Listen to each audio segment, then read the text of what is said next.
Good morning, Bill. Morning, Kevin. Thanks very much for coming in. Thank you for having me. So,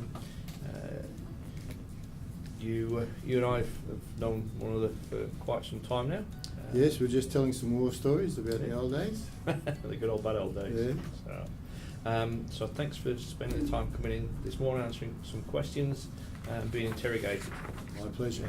It's my turn, you used to do it to me. So, first off, what's a day in the life of Bill Harding like? Well, like any security management, you're on call 24/7.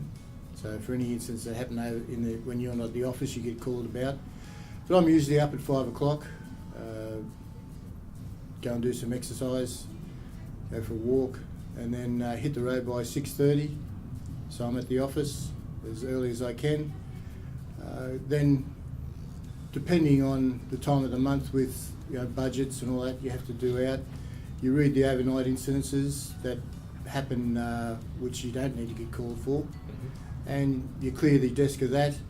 You walk around your area, what you're looking after, saying hello to everyone, and generally, in my case, doing a lot of paperwork and getting prepared for upcoming events and things like that. Okay, so it's fairly important time management and getting yourself organised with your paperwork. Yeah, well, I have a philosophy. I mean, just because I plan my week, and if you can't plan it and you want something in a hurry, it doesn't mean I have to give it to you in a hurry. So I just, I will do what I have to do at what I've prioritised first. Yeah. Then I might get to yours. Good philosophy. Yeah. So, have you always wanted to work in the security? Have you always been in it? No, I haven't actually. At high school, yes, I did go to high school. There was high school then? Yeah. There was the careers advisors aren't like they are today, and the input that schools have nowadays in guiding and training programs in work placements and all that didn't exist. Some teacher would come up to you and say, okay, you need to work in an office, you need to work in a factory, or you need to get an apprenticeship. I was an apprentice, so I went and did an apprenticeship in sheet metal work on the railways. Quite interesting, but a waste of 4 years of my life, because as soon as I got my time, came out of my time, I left, because I wasn't going to stay around where people have been sitting in the same chair at the lunch table for 30 years. So I said, not for me. So then I was lucky enough, I became one of the youngest licensees in New South Wales in the liquor industry. So I was a publican at 21. Wow. Running hotels and liquor stores for a liquor company. And that educated me in the ways of how people behave. I was doing a bit of door work. In those days, you didn't have to have a licence. On certain pubs where I got educated quite quickly.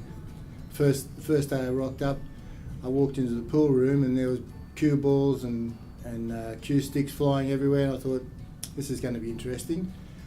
In those days, there was no, excuse me sir, you've been noticing you've had too much to drink, I think you're unduly intoxicated, I'm going to ask you to leave the premises.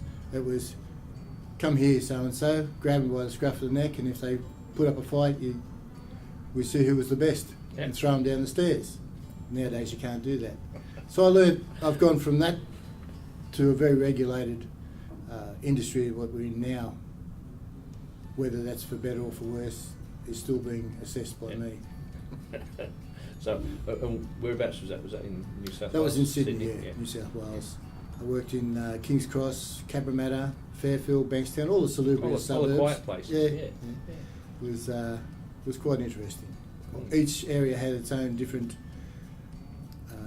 nationality and problems. Yep. Different cultural mix. So, which brings us to, well, what's the most interesting thing that you've seen in the security? There's so many.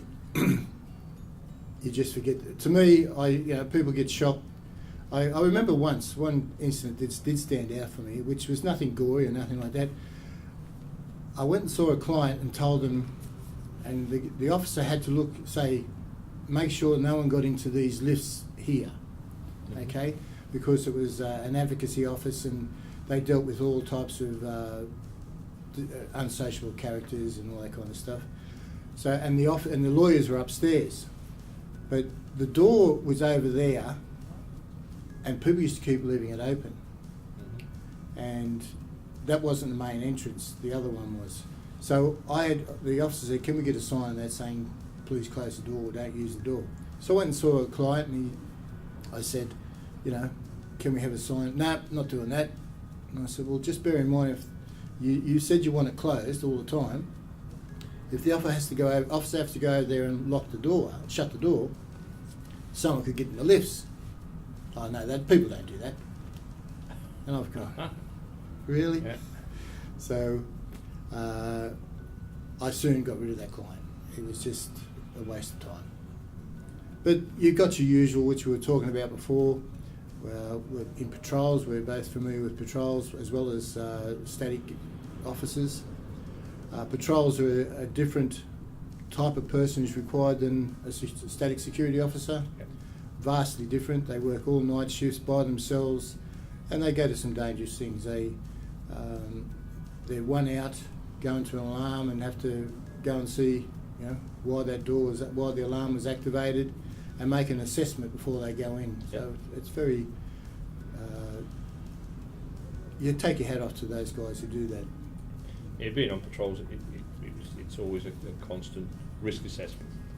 Whatever you do, wherever you're going, even down to your vehicle and the traffic conditions. And in our day, and as in yours, you used to have a radio linked to your control room. Yeah. I don't think many people have that nowadays. They just have one or two cars going around, and they have to rely on their mobile phone and hope there's coverage and all that. So industry hasn't changed that much in terms of the welfare of the officer. Yeah, it's moved in some ways, but not in others. So you're an employer, a manager. You worked in those positions. What would be some of the best tips you could give to people who might want to work in the industry, that if you were employing them, they would need to know? That's a good question, because it really hasn't changed that much that you want from someone. And first of all, is integrity and honesty. Yeah. The integrity will make you, in the pouring rain, if you're doing a patrol, to walk down to the furthest end of the property to check that door that's down there. That's always locked, but as soon as you don't check it, it'll be open. Yep. So to make sure that you do the job that you're tasked to do. It's not hard. Some places only require you walk around once an hour, and really not doing that, you're only fooling yourself. You might get away with it for a while, but you'll end up being caught out sooner or later. So they're the main things. They might sound that they're cliche, but really, for an employer, we've got honesty, integrity, and you turn up for work. I mean, the culture that we have in Australia for sick leave is terrible. It's abused, and it's an employer's nightmare, because we're talking contract security.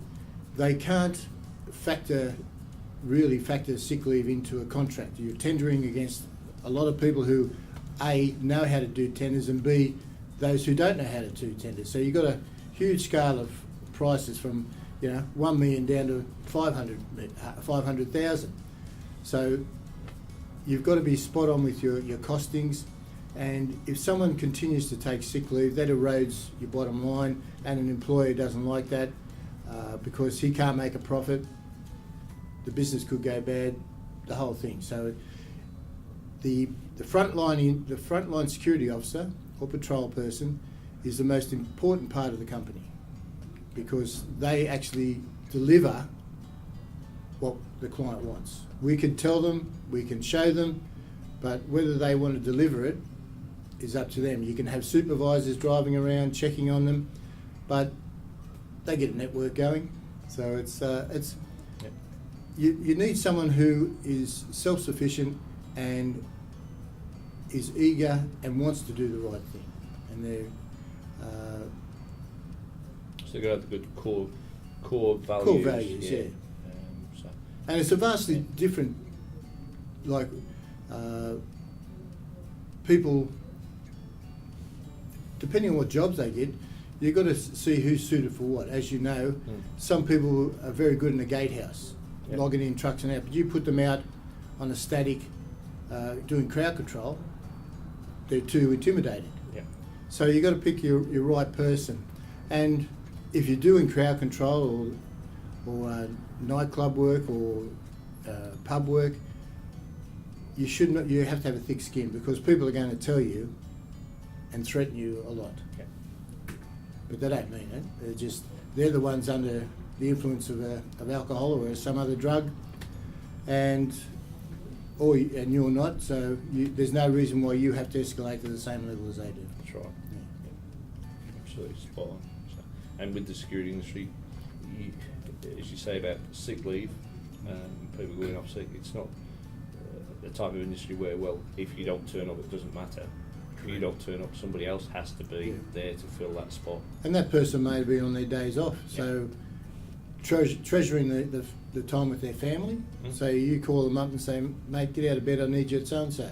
And that person being with a lot of integrity and loyal to the company will do that. But that person's suffering. Yeah. You know? And his family is suffering. Yeah.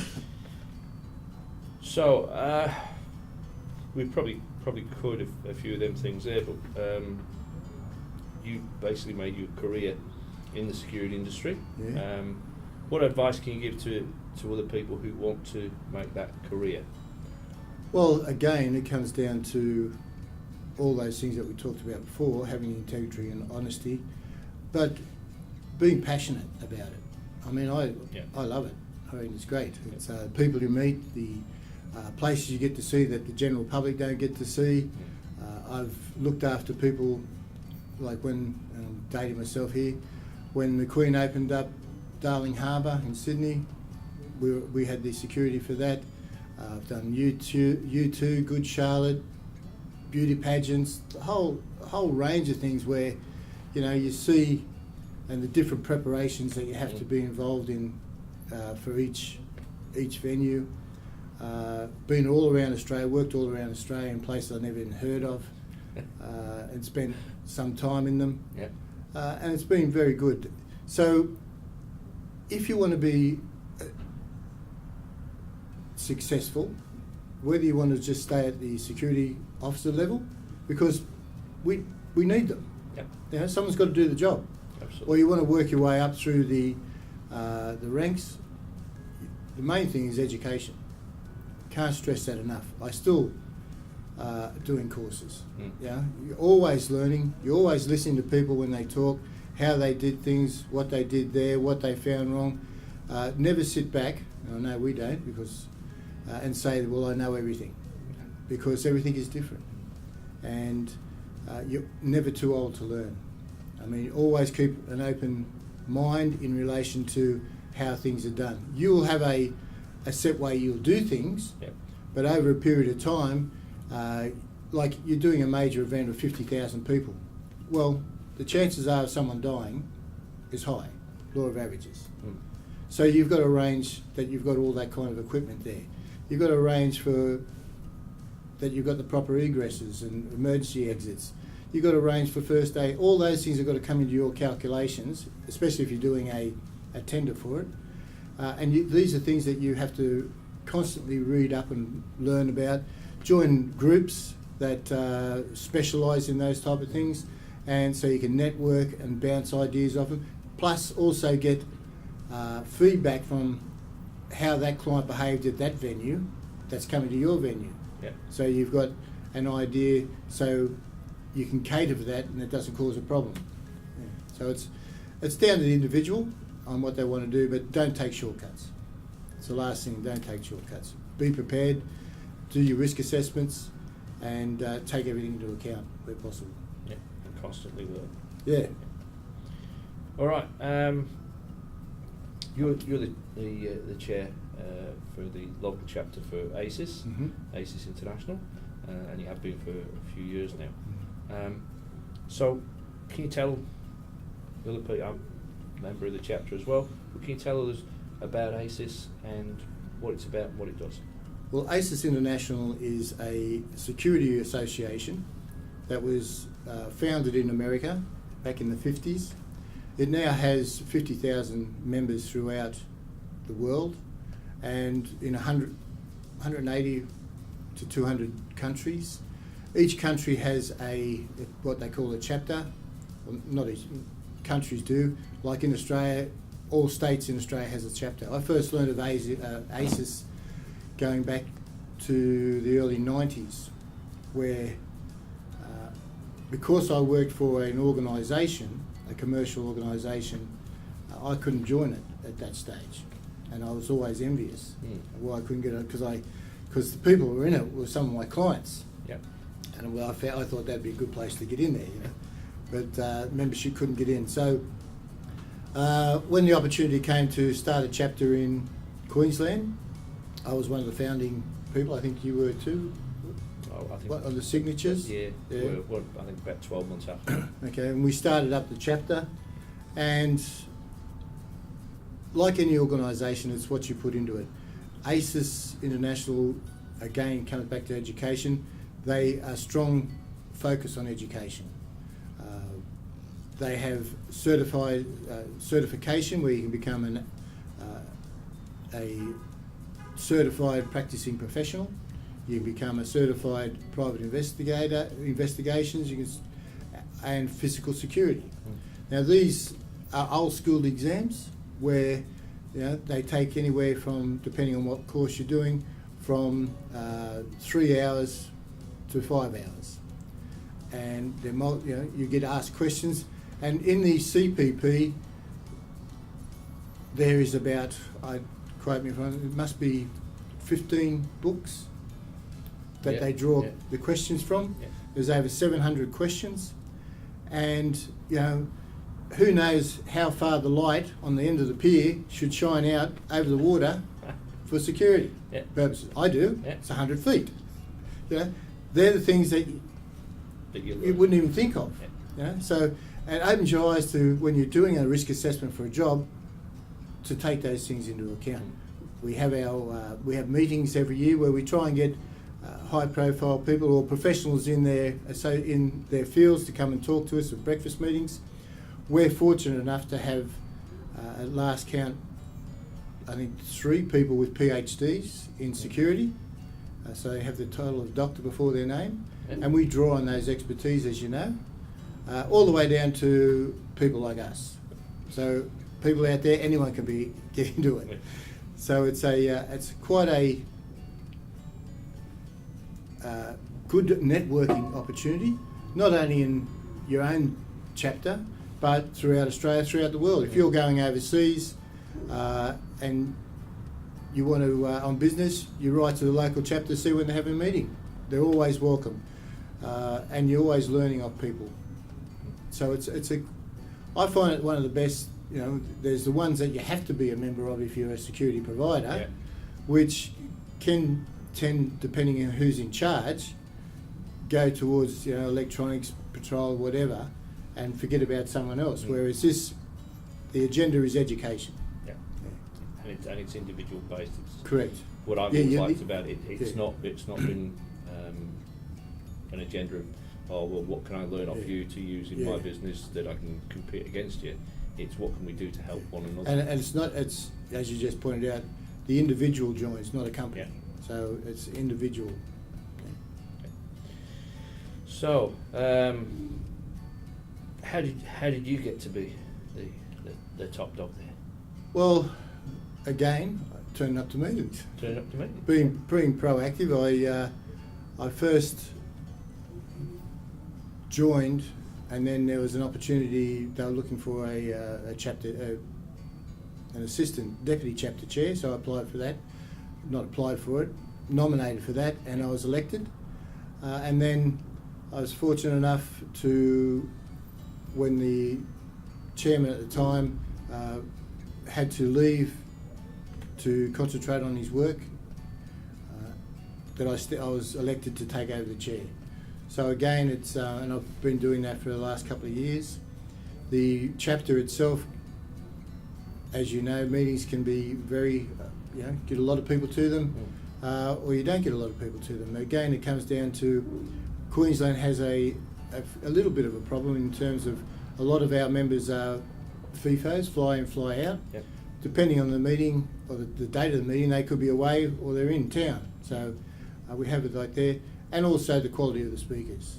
We've got one next month that we're going to be, the person's going to give us demonstrations on all new kinds of hardware that have been developed for the military that can have crossover to the security sector. Okay. So that'll be good to get all the up-to-date stuff and seeing where it can be factored in.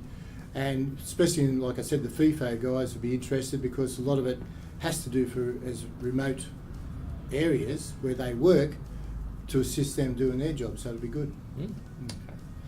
Yeah. Looks like I'm going to miss it. Yeah. But I know Mark's going to be there. And it'll be quite good. And the person presenting it is a chapter member, so to the education qualities that I talked about before, it's not just a one-off, as you know. The certification only lasts for 3 years, and then during those 3 years you have to accumulate points, and that's by being active in the association or doing education courses, attending meetings or speaking at meetings, and they all allocate points.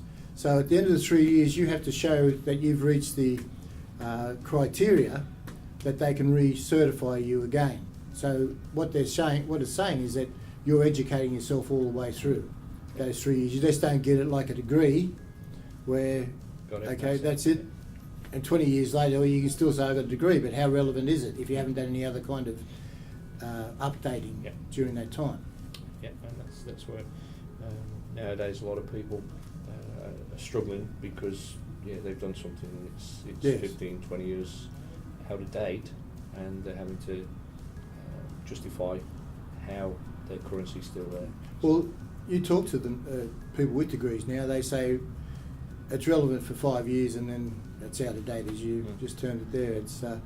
It comes back to always re-educating. Those type of people, guys, do postgraduate courses, still showing and keep educating ourselves, keeping up to date with the processes, so everything is still relevant. Yeah. So it looks like Mark, our CEO, he's just done his CPP. Yeah.